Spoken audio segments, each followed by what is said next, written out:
ওই যে পিন পুরোটা সামনেটা খুলে গেলে বাস্ত।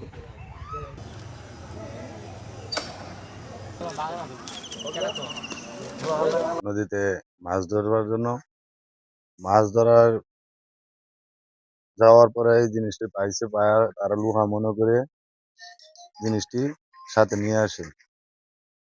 নিয়ে এসে বাড়ি পরিষ্কার করছে, পরিষ্কার করার পরে যখন তার বাবা দেখলো, দেখে বললো যে জিনিসটা একটু সন্দেহ লাগছে, এরকম জিনিস তো আর কোনো সময় দেখা যায় না। তারপরে পাশে বিজিবি ক্যাম্প আছে।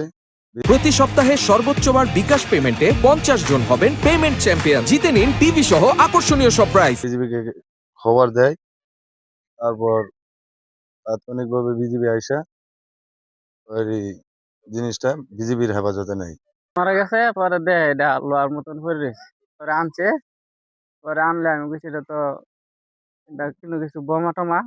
পরে আমি কইছি আচ্ছা বিজিবির খবর দিই, বিজিবির খবর দিছি, পরে হেরা আওতার মধ্যে নিছি। পরে নিশ্চিত দিছি আমরা এটা বোমা।